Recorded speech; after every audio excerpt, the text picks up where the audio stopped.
Ana ma'ahu idza dzakarani. Kedekatannya dapat dirasakan jika dia sebut namaku, maka aku akan terasa bersamanya. Assalamualaikum warahmatullahi wabarakatuh. Waalaikumsalam warahmatullahi wabarakatuh. Alhamdulillahilladzi naza'a ma fi sudurina min ghillin wa hiqdin. Asyhadu an la ilaha illallah wa asyhadu anna Muhammadan abduhu wa rasuluh. Allahumma salli wa sallim wa barik ala sayyidina Muhammad wa ala alihi wa ashabihi wa baitihi wa dhurriyyatihi ajma'in.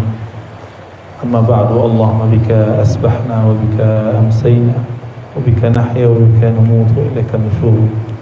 Asbahna ila fitratil Islam wa kalimatil ikhlas wa ala dini nabiyyina Muhammad وعلى ملة أبينا إبراهيم حنيفا وما كان من المشركين. اللهم إنا نسألك خير هذا اليوم خير فيه وما بعده. نعوذ بك من شر هذا اليوم وشر ما فيه وشر ما بعده. آمين يا رب العالمين. Amin. Gimana? Dingin? AC-nya nggak bisa dikecilin? Bisa dikecilin. Alhamdulillah Rabbil Alamin.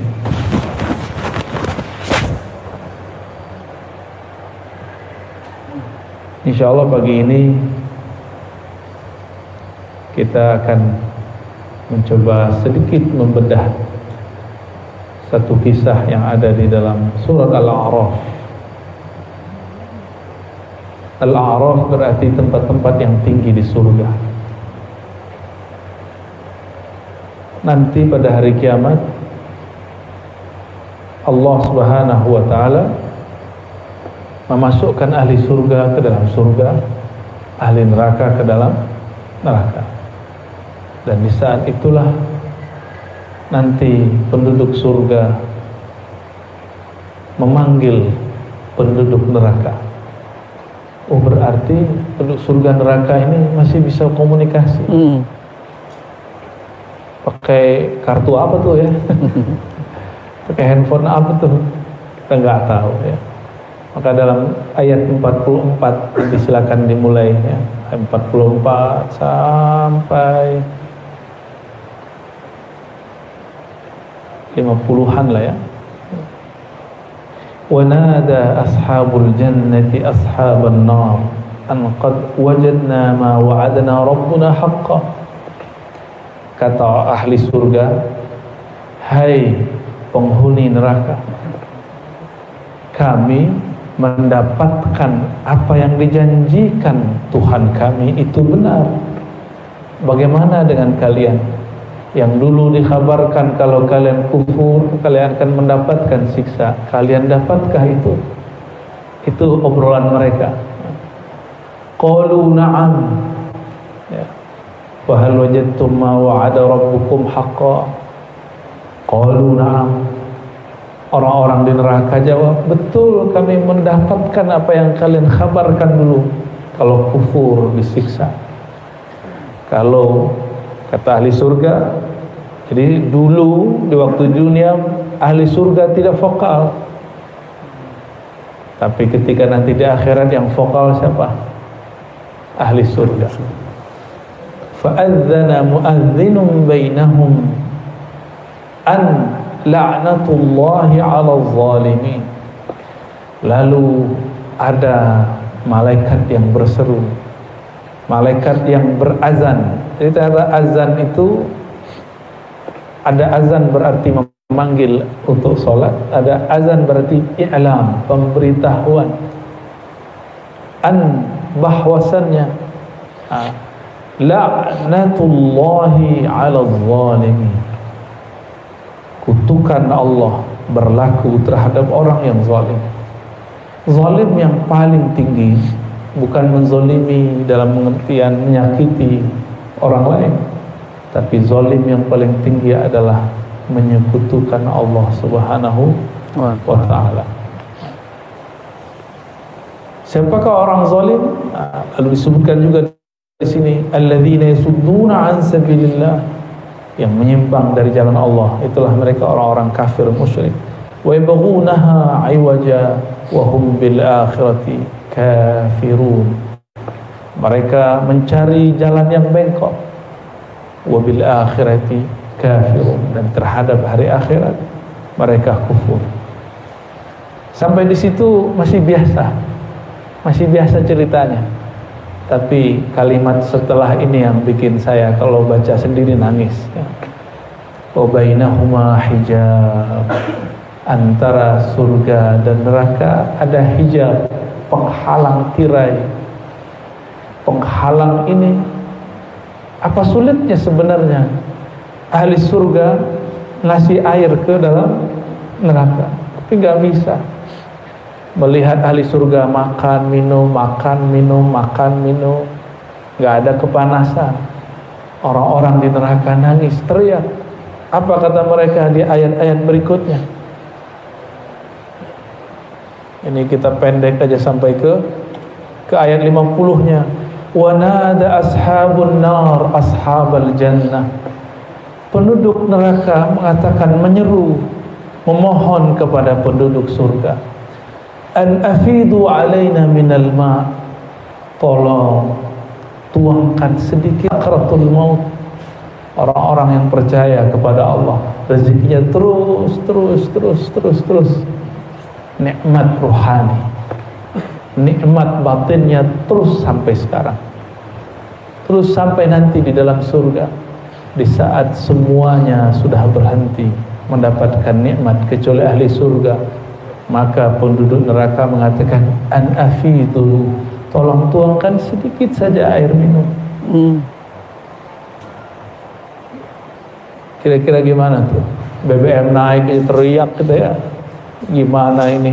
Air nggak ada. Diminta, afidu, tolong dong tuangkan sedikit saja. Akhirnya mereka berusaha untuk memberi. Setiap kali berusaha memberi, Allah tidak izinkan. Airnya nggak bisa masuk. Diambil satu kendi, satu gelas, dikirim, nggak bisa. Maka kemudian ahli surga mengatakan, qalu innallaha harrama huma 'alal kafirin. Allah telah harrama berarti mengharamkannya, melarang air ini, nikmat ini diberikan kepada orang-orang yang kafir. Tapi di kalimat sebelumnya, penduduk neraka ditanya oleh ahli surga. Wa nada ashabul a'raf, yang tinggal di tempat-tempat yang tinggi, ma aghna ankum jam'ukum ma kuntum tastakbirun. Jadi kalau kita ngomong tuh gini, dulu kan kalian nabung banyak, investasi banyak di dunia. Mana investasi kalian? Mana harta yang kalian tumpuk itu? Dan nggak ada, ya, nggak ada satupun yang masuk ke dalam alam setelah kematian. Makanya kemudian ada satu hadis, ma naqasat min sadaqatin, tidaklah berkurang harta sedekah, dia cuma pindah alam. Tapi kalau hanya ditumpuk, ya paling yang dapat bunganya bank, ya nggak diambil lagi. Tapi kalau kita beri, di dompet kita berkurang, di dompet zahir. Nih, saya kasih tahu, walaupun kita mengatakan ini duitku, tapi itu belum tentu rezeki kita. Sampai rezeki itu kita makan. Baju kita banyak, tapi rezeki kita hari ini cuma baju yang kita pakai. Yang di lemari itu bukan rezeki kita, belum.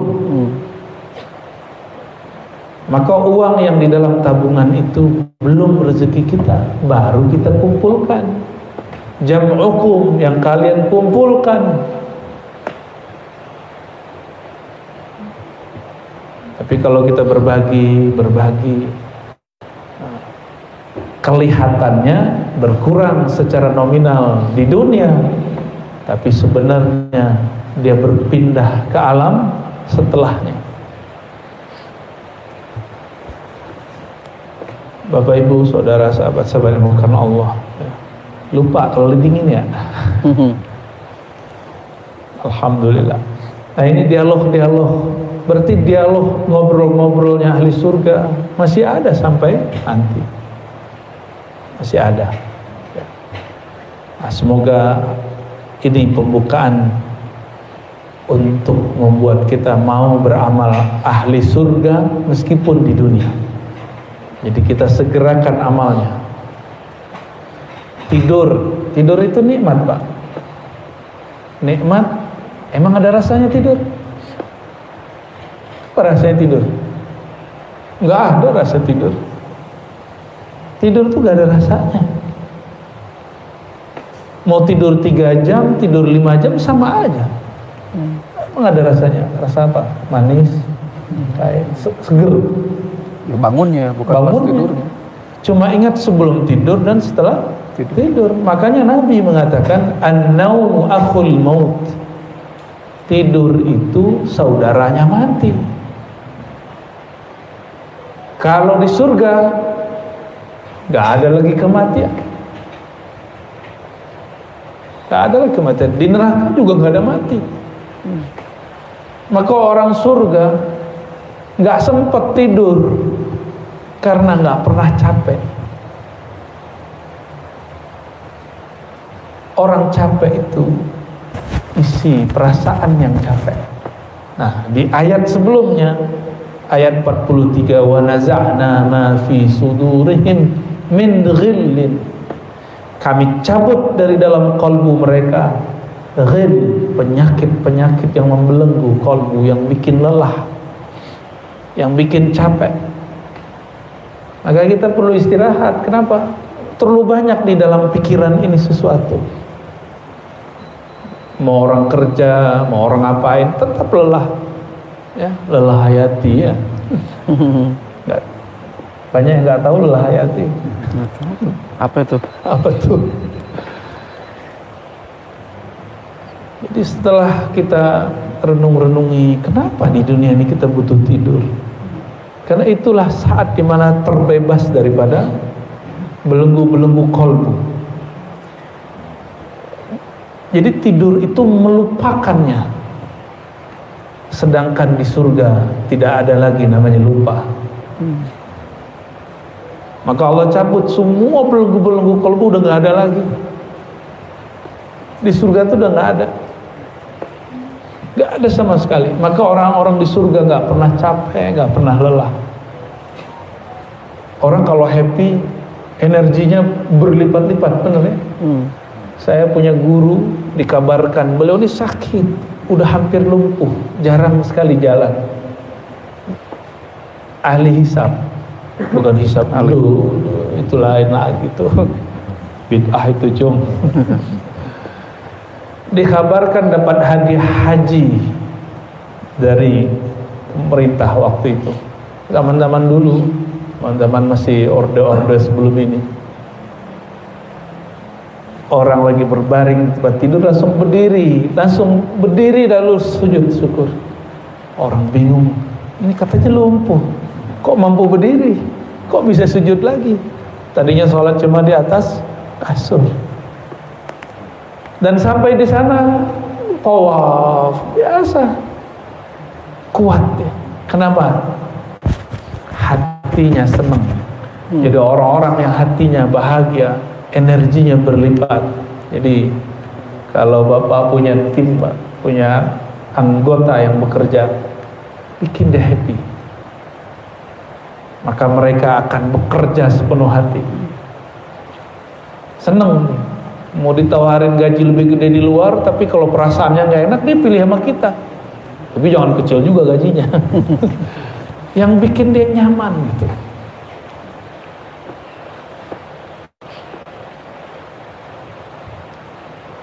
Dan disebutkan dalam hadis Imam Muslim, Imam Tirmizi, dan hadis lain dengan berbagai lafaz, subhanallah bihamdi subhanallah azim gharsun fil jannah.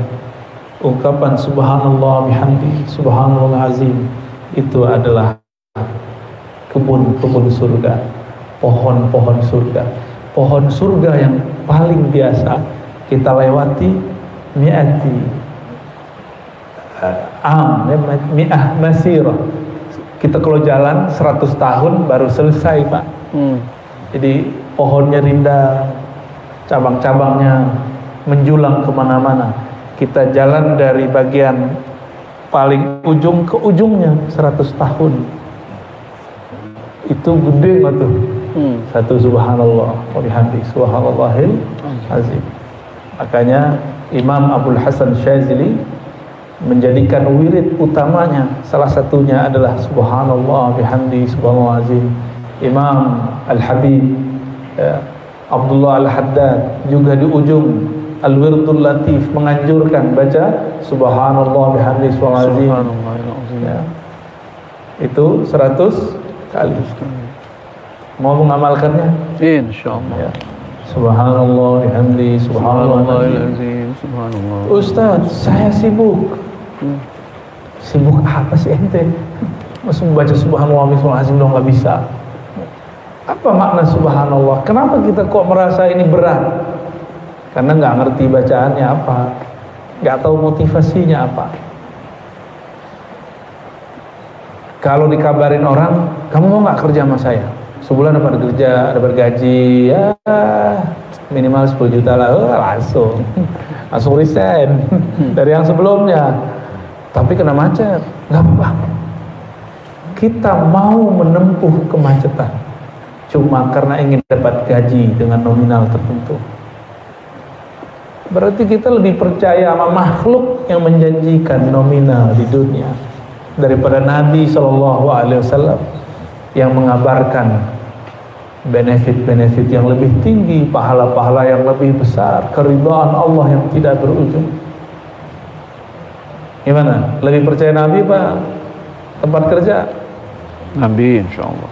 Tapi kenapa orang lebih semangat besok mau interview, besok mau kerja daripada dikabarkan Nabi ciri-ciri ahli surga, wabil ashari hum yastaghfirun, di saat orang-orang sedang tertidur, waktu genting ashar, mereka mohon ampun kepada Allah. Wiridan, zikiran. Mau enggak? Mulai malam besok, walaupun sesaat saja. Salat witir 5 menit, 10 menit, istighfar, baca subhanallah bihamdi subhanallah azim. Bahkan dalam hadis-hadis yang sahih disebutkan Nabi sebelum sholat malam maka beliau conditioning subhanallah 100, alhamdulillah 100, Allahu akbar 100, la ilaha illallah 100, la haula wala quwwata 100, baru takbir. Namanya apa? Conditioning. Coba kalau dihitung subhanallah 100, alhamdulillah 100, Allahu akbar 100, la ilaha illallah 100, la haula wala quwwata, istighfar 100, cuma 600. 600. Ya, coba sekarang di diskon, di hadis cuma 10, berarti cuma 60. Mau ngamalin besok pagi? Sebelum subuh? Atau setelah subuh? Baik.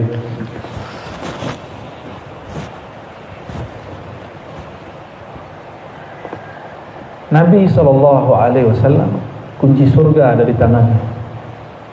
Kata beliau, wala yadkhul ahadun al-jannata min qabli. Tidak ada seorang pun yang boleh masuk surga sebelumku. Maka di tangan Nabi ini ada apa, kode-kode masuk surga. Jadi mirip-mirip kayak kita kerja.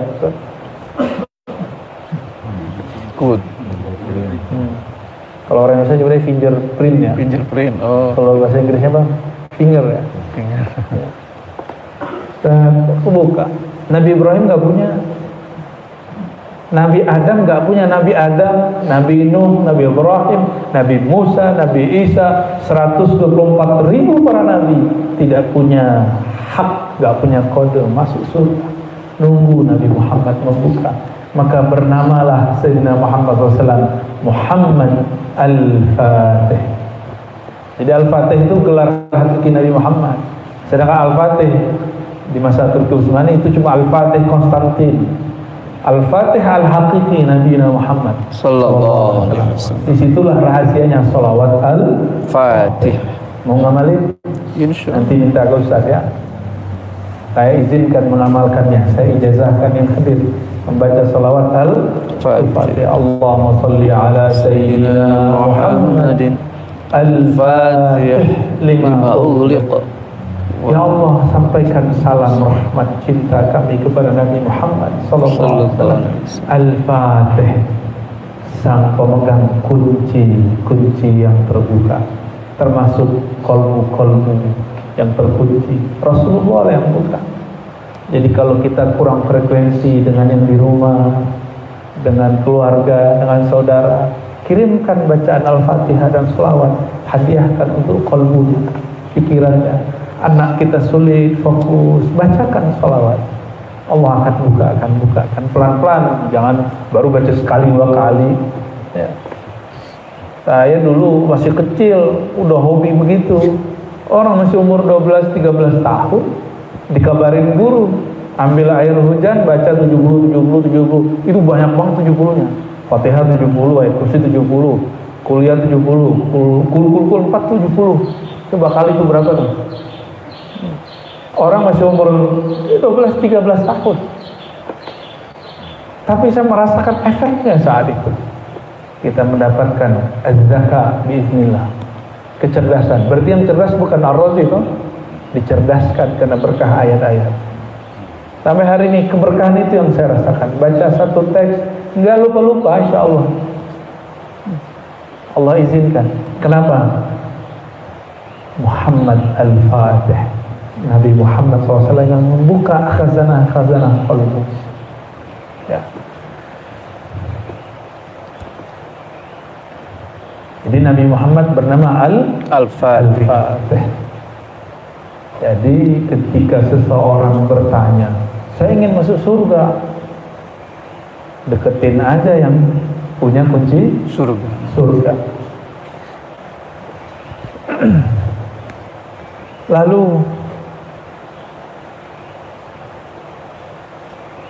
pantaskah kita membersamai Nabi Muhammad sallallahu alaihi wasallam? Nah, ini bagian inti pada pagi. Ada ayat qad aflaha man zakkaha wa qad khaba man dassaha. Kalau di Al-A'la gimana Ustaz bunyinya? Qad aflaha man tazakka. Qad aflaha man tazakka wa dzakara asma rabbih fasalla. Sungguh beruntung orang-orang yang membersihkan jiwanya. Wa dzakara asma rabbih fasalla. Wa dzakara asma, dan dia menyebut nama Rabbnya, penciptanya, Tuhannya. Siapa nama Tuhan kita?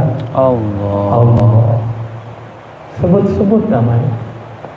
Itu ciri-ciri orang yang disebut oleh Allah aflah, beruntung. Mereka lah kekasih Allah di muka bumi. Mereka lah orang-orang yang qalbunya Allah buka. Itu lisan, keluh. Itu qalbu gak sanggup. Gunung, bukit ketika disebut nama Allah, mereka bergetar bahkan hancur. Langit bumi tidak sanggup memikulnya. Tetapi Allah turunkan kepada manusia. Disebut manusia ini zaluman jahula. Mereka zalim, dikasih nama yang agung. Kok dicuekin? Jahula, betul-betul jahil. Jelas nama Allah itu wala dzikrullahi akbar. Menyebut nama Allah itu lebih besar dari segala-galanya. Karena kita nggak tahu hebatnya yang punya nama, makanya nggak pernah yakin kalau doa. Coba kenal siapa yang punya nama. Disebut namanya, dia selalu hadir dan dia mengatakan inni qarib. Aku selalu dekat kok. Tapi orang salah paham ayat ini. Digunakan ayat ini untuk membid'ahkan dan mensyirikkan tawassul. Nggak nyambung. Tawassul beda bab dengan berzikir. Ini ayat Allah mengatakan inni qarib. Jika hambaku bertanya tentang aku, katakan aku sangat dekat. Ana ma'ahu idza dzakarani. Kedekatannya dapat dirasakan jika dia sebut namaku. maka aku akan terasa bersamanya. Fazkuruni azkurkum, sebutlah namaku, aku akan sebut kamu. Panggillah aku panggil kamu. Ini pertanyaan yang saya sering ulang-ulang, masih ingat nggak? Berapa bulan yang lalu? Duluan mana yang menyebut? Duluan mana yang memanggil? Sebutlah aku sebut kamu. Lebih dulu kita atau Allah? Allah itu bernama Huwal Awwalu Wal Akhir. Dialah yang maha awal, tapi dia juga menyebut maha akhir. Karena dia maha awal, dialah yang sebenarnya yang pertama manggil kita, tapi terasanya terakhir. Huwal Awwalu Wal Akhir, terasanya terakhir. Ini salah satu makna daripada awal dan akhir. Kita sebut ya Allah, Allah jawab ya Abdi, wahai hambaku. Itulah dialog Al-Fatihah. Dialog inilah yang terjadi dahulu waktu baginda Nabi Muhammad SAW diundang ke arasnya. Nabi Muhammad diizinkan memandang Allah di mana saja, karena sholatnya Nabi adalah memandang Allah. Anta'budallah ka'annaka tarah. Nabi kalau sholat mandang Allah langsung. Tapi bedanya, kalau mandang Allah di aras, itu sama dengan ibadah alam semesta. Coba sholat 2 rakaat di Masjidil Haram sama dengan berapa? 100.000. 100.000 itu baru tanah yang tandus. Tapi dulu pernah menjadi tempat tawafnya para malaikat, tempat tawafnya Nabi Adam, Nabi Yunus, Nabi Nuh, Nabi Ibrahim, Nabi-Nabi tawaf semua di situ. Maka kita muter sejenak di situ, sholat di situ sama dengan 100.000. Kalau naik lagi ke atasnya ada namanya Al-Bait Al-Ma'mur. Beribadah di sana lebih canggih lagi, lebih dari 100.000, dikalikan lagi nggak tahu berapa kalinya.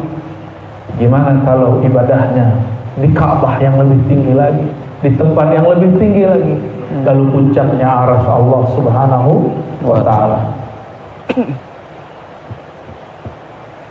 Jadi Nabi itu sejenak saja di arasnya udah sama kayak ibadah alam semesta. Ini bukan menghadang-hadang, ini hitungan analognya itu.